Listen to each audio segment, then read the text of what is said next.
My name is Irwin Zalkin, I-R-W-I-N-Z-A-L-K-I-N. I'm with the Zalkin Law Firm. We are out of San Diego and New York. Our firm has represented survivors of childhood sexual abuse over the last 20 years. We've represented hundreds of survivors. To my right is Ross Leonoudakis. Ross is an attorney with the law firm Nix Patterson. The spelling of the last name is L-E-O-N-O-U-D as in David, A-K-I-S. That firm is notorious right now. They just got a $38 million judgment in a case out of Montana involving sexual abuse of a Jehovah's Witness child. We've called this press conference today to announce that we filed yet another lawsuit against the Jehovah's Witnesses, and in particular against the governing body of the Jehovah's Witnesses. These 8 gentlemen that run the entire world organization of Jehovah's Witnesses, make the policies for the Jehovah's Witnesses, dictate all of the practices of the Jehovah's Witnesses and their elders, their congregation elders. Their elders, their construct is a little bit different than other Christian denominations. They have kingdom halls, not churches. They have a body of elders that operate similar to a priest. They have ministerial servants that operate similar to what a deacon might be. And all of the instructions and operations come from the very top. So we're suing the organization, various levels of the organization, as well as the top 8 guys called the governing body. Now, for years, we have been pursuing litigation against Jehovah's Witnesses because they have a pervasive and a severe problem of child sexual abuse within that organization that they've been covering up for decades. Early on, we discovered that they maintain a database of known child molesters within the organization that dates back decades. We have received court orders for them to produce those documents, those molestation files, which they have refused to do. This has gone all the way up to the California Supreme Court and back, and they still refuse to obey court orders to produce these documents in a form that they can be used and be understood, so we can see the level of knowledge that this institution has had about abusers within their organization and the cover-up that's been going on for decades of known molesters. I'm going to give you just a little example. In Australia, the government there just conducted an investigation and released a report in 2017 that showed that they had discovered among a population of 67,000 Jehovah's Witnesses that there were 1,800 children molested and 1,000 molesters. Now extrapolate that to the United States, where there's about 1.5 million Jehovah's Witnesses and some 14,000 congregations. You can do the math yourself to get an idea of the scale of this problem. And they do have what I refer to as a crisis of silence in the organization.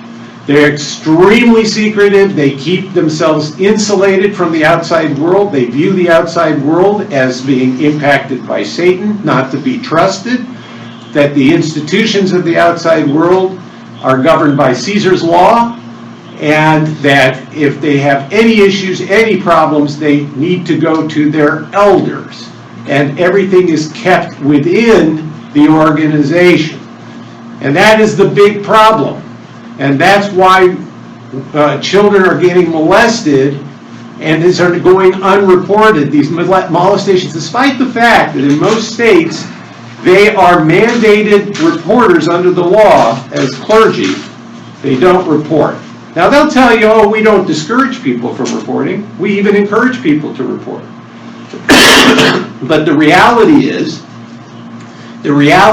that people won't report because they're indoctrinated that they are not to bring reproach against Jehovah. They don't go to the outside authorities because they're taught not to trust outside authorities. Who would you go? Why would you go to law enforcement when you can go to the righteous elders and they will take care of the problem. The problem is they don't do that. In the case before you, we have our client, Kevin Ramirez, who is a very brave young man who's come forward publicly using his name. He's not a DOE. He's not hiding behind a DOE designation. He's here with the courage to use his own name and to go public with this lawsuit because he wants the world to understand what has happened to him and what is happening to other children within the Jehovah's Witnesses. Kevin was born in 1993. By the time he was 6 years old in 1999, he came under the wing of an elder in the San Dimas Spanish congregation of the Jehovah's Witnesses here in LA County, a man by the name of Humberto Ramirez, not related, who became his mentor, became his Bible study teacher. The children are taught that they are to obey and trust the elders above all, which he did. And soon after that relationship developed, Humberto started to groom Kevin into performing sexual acts with Humberto. And that grooming involved telling Kevin that, you know, Kevin, these are the things you have to do because this is what will get you into a paradise ever after. The Jehovah's Witnesses believe in an end of days, and if you live in their world and what they call the truth, and you remain clean within the truth, you will live in a paradise on earth ever after. And a 6-year-old child whose family is indoctrinated in that belief will trust that if he doesn't obey, then that's not going to happen, and that's what happened to Kevin. He was abused for a period of 6 years, from the ages of 6 to 8. In 2001, when he was 8 years old, he told his parents, he reported this, and other kids. What happened was they started having a conversation with other kids that he knew Humberto was hanging around with, and then they started talking and they started comparing what was happening to each other, and then he told his parents. They went to the elders.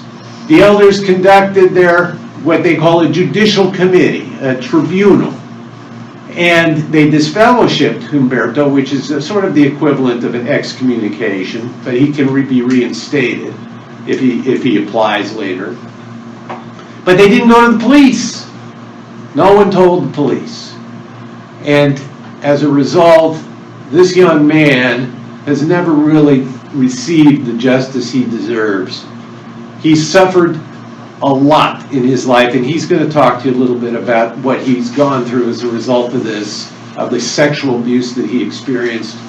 And the purpose of this lawsuit really is to get him the justice he deserves through the civil justice system. That's all that we have left now, and we're going to do the best to get that for him. Thank you. Yeah, I just want to add it takes a lot of courage to do what Kevin's doing here today, and Kevin will tell you he hopes that by speaking up and bringing this to the public's attention, he not only will bring recognition to what's happening within the Jehovah's Witnesses, but encourage others to speak up, because it's not easy. As Irwin mentioned, our firm, Nix Patterson, has represented victims of sexual abuse involved with the Jehovah's Witnesses, and we are excited to team up with Irwin and the Zalkin firm. They've been doing this for a long time. They're one of the best there is at it. So we're honored to represent Kevin and to team up with the Zalkin firm and hope to bring this issue to the public's light and continue to represent victims across the country. Thank you. Thank you. Do you want a trick change? I think You'd be free to sit there. Yeah, that's better. You should stay for sure.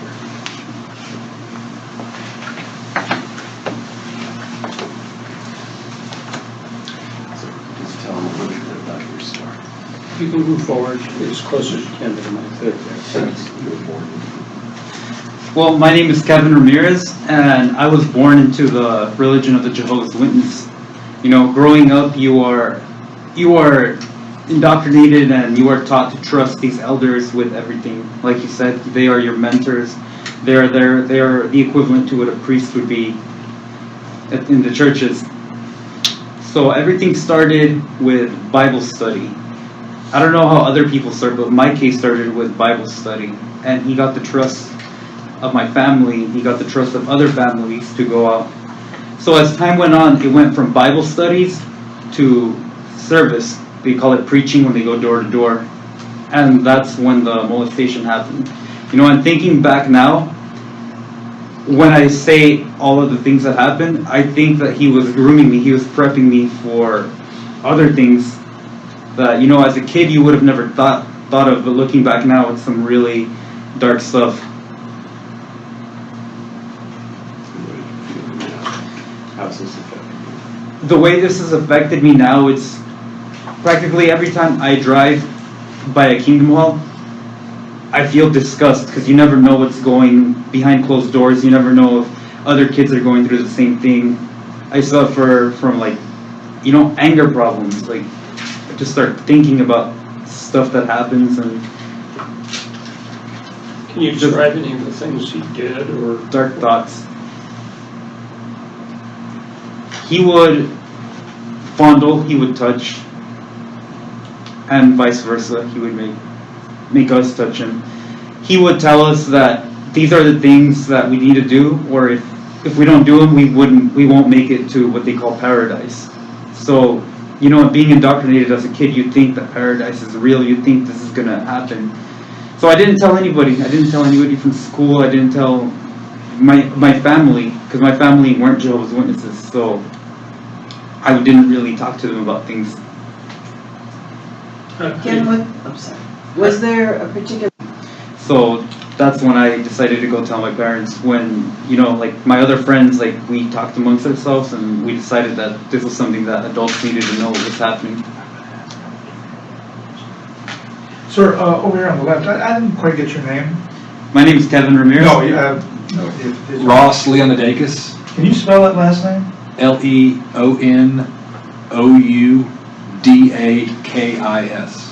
And in resolving the Montana case, did that go through the entire legal process, or did you settle at some point? No, we had a verdict reached last fall, and we're actually arguing that to the Montana Supreme Court next month. So it's on appeal right now. And aside from justice in this particular case, is there any monetary figure that you're looking to gain from this? Is there anything else? The main reason for bringing these lawsuits, the first and foremost reason is to bring attention to what is going on within the Jehovah's Witnesses. At some point, will there be monetary compensation? Well, this is a civil case, not a criminal case, and the only kind of recourse we have is some sort of financial accountability. So at some point, yes, we are going to do our best to get Kevin a fair financial resolution to help him through the rest of his life, because the harm that is done to children by sexual abuse is lifelong, and it's insidious, and it appears and rears its ugly head at different times in a human's life and causes havoc. So he's going to need help for the rest of his life, and we're going to do our best to get him that. Kevin, you mentioned your friends you spoke with. I assume you're talking about other victims. Are you hoping to encourage others to speak out? Do you know of others who you're hoping will speak out? You know, I would encourage anybody who has similar stories to speak up. My two friends, well, then friends who I tried communicating with them through Facebook, I couldn't find the other one, and the other one didn't want to take part of this because he's still in the religion. So I'm assuming he's indoctrinated to the point where he's scared to do anything outside of the religion. When did you leave your religion? Oh, as soon as I turned 18. So your family was also still part of it, or are they still part of it? No, not anymore. Nobody's part of it. They call it they call it PIMO, which is physically in, mentally out. So that's what I was practically my whole life. Like, I read through the lies. I knew it was all a facade. It was all fake to me. I never really believed anything. So you, even during after you made the claims to your family, maybe? Yeah. Yeah. So you still did Bible study and? Not with him. I didn't really do Bible study with anybody else after that.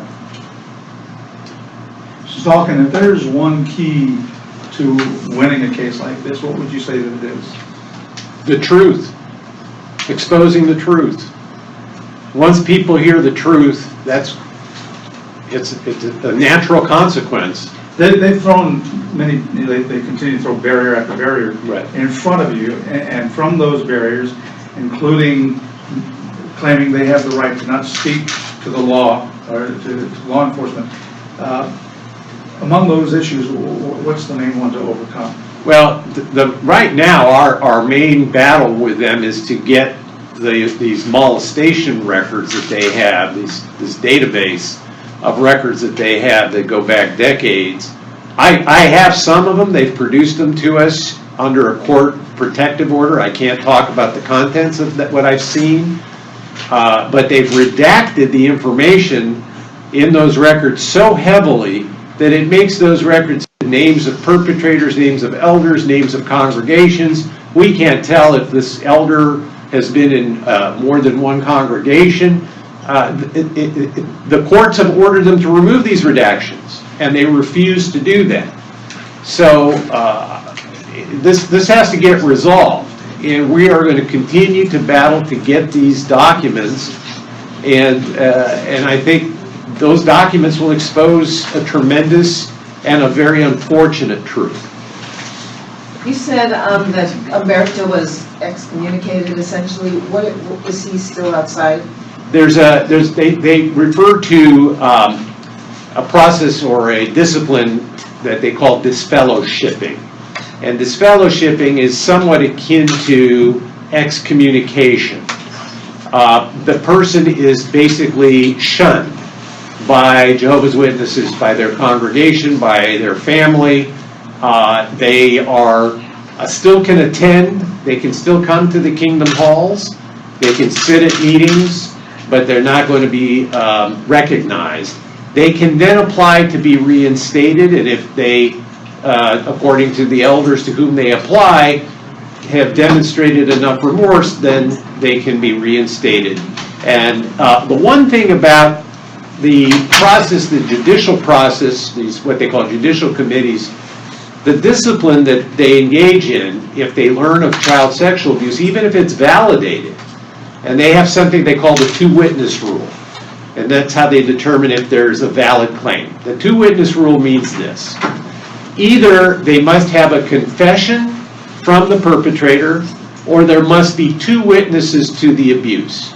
If they don't have a confession, or they don't have two witnesses, they can do nothing. Now, even if they do get a confession, or they do get two witnesses, the recourse is to determine if the perpetrator is repentant enough. If he is sufficiently repentant, he will get what is called a private reproof, which means that they will speak with him privately. Some congregation privileges might be removed, but there'll be no more discussion about it to the congregation.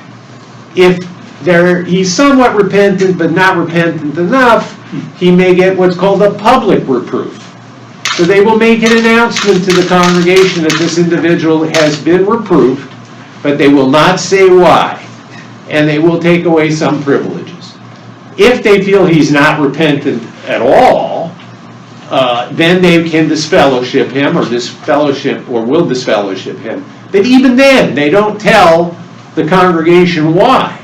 So people don't know that there's a potential that a child molester is living and attending meetings and going out on service work, knocking on people's doors in our communities, don't know that this person could be a child molester. And that's the problem. With regard to your faith,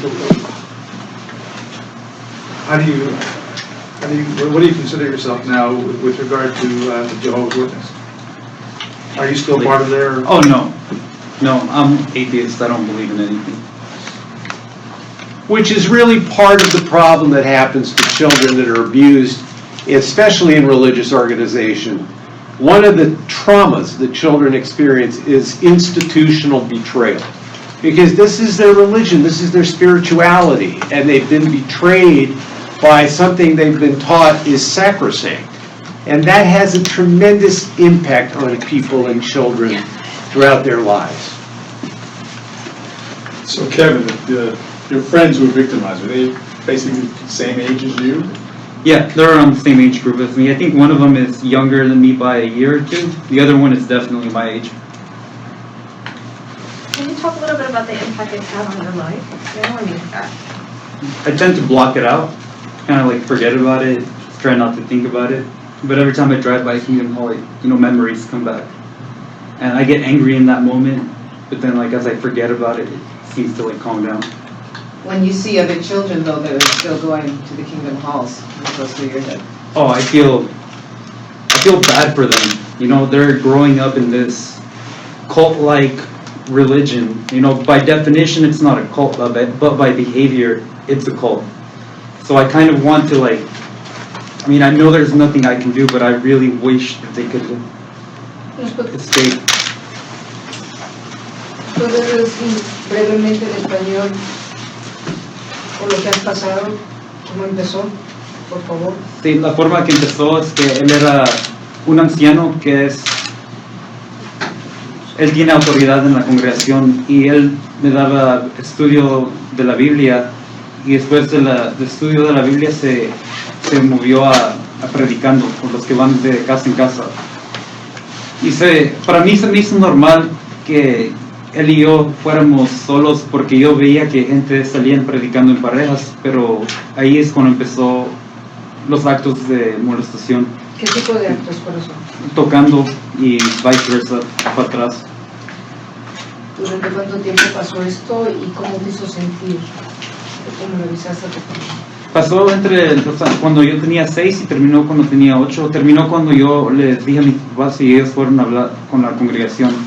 Lo que estaba pasando en mi mente es, yo pensé que era normal porque él decía que si no pasaba esto no iba a ir al paraíso, y desde niño te enseñaban que la última meta es ir al paraíso. ¿Qué fue lo que hiciste? ¿Cómo te armaste de valor? ¿En qué tiempo? ¿Y cómo te sientes ahora? ¿Cómo sientes por otros compañeros tuyos que también fueron abusados?